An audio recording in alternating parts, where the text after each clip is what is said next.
Singapore is a tiny island but with a powerful economy. One of the Asian economic powerhouse that is situated in the busiest airways and maritime route in the world. Singapore with land area of just 733 square kilometers is in 176th position in the land area of countries but commands a GDP of around $700 billion, which is more than GDP of much larger countries such as Sweden, Israel, Denmark, and more. Now, this shows the scale of development of a tiny nation, and this country has one of the highest per capita income in the world. Singapore growth story is nothing sort of a miracle. With no natural resources to command, it has turned itself from a fishing hamlet to an Asian tiger in just over 3 decades. One person who is instrumental in this transformation is Lee Kuan Yew, a man with a mission to transform the country. He implemented many structural reforms in economic policies which propelled Singapore economy and converted itself into a service destination for the world. Lee focused on long-term sustainable growth and avoided any short-term gains. This resulted in years of low inflation, low unemployment, and high productivity without compromising sustainability for a tiny country. So what is next? What is the plan for next decades where there are many challenges? Let's explore. When Lee was heading Singapore, it was a fairly populated country. However, now Singapore population is close to 6 million and has one of the highest population density in the world with 716 people per square kilometer.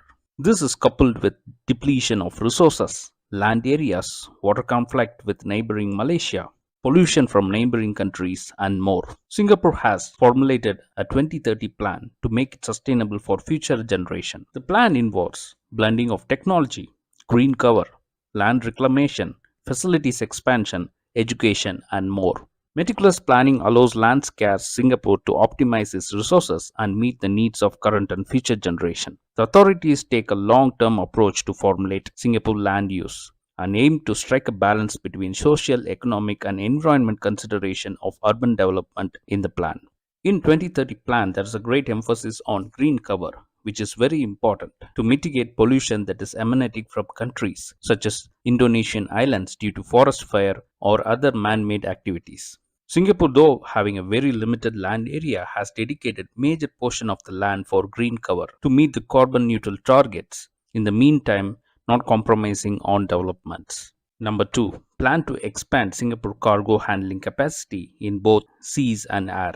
Singapore Airport is one of the busiest airports in the world in terms of handling both goods and passengers. It is also one of the largest in terms of transit handling. Now, Singapore has set an ambitious target of almost doubling the capacity. This includes Changi Aviation Park with the development of Changi East Industrial Zone. A new terminal will be opened. Already Singapore Airport handles close to 70 million passengers annually. This new terminal would add another 50 million and making it the busiest airport in the world when completed.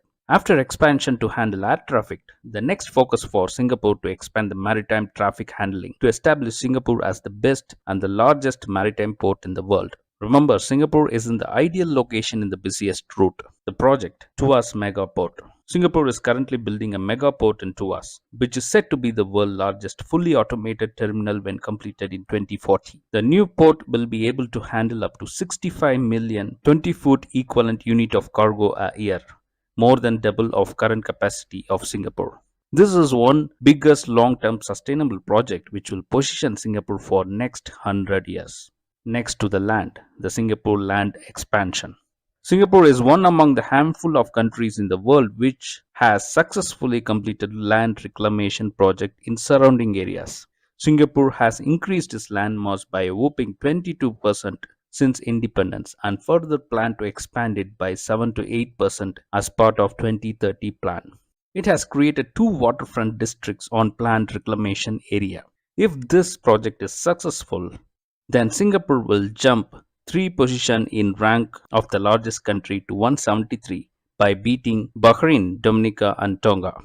The next target for Singapore is education and technology. Building digital districts across the country for technology revolution will house key industries of the digital economy such as cybersecurity, artificial intelligence, digital transformation, and more. This is to harness the human resource within the country and train its citizens for next decades. In addition to all these projects, There are many multi-million dollar infrastructure projects that will transform Singapore and prepare it for next 100 years. Even if Lee Kuan Yew is not there, the descendants of Singapore truly have visions like him to look into the future and prepare the country for long-term sustainable development, which other countries need to learn. Thank you.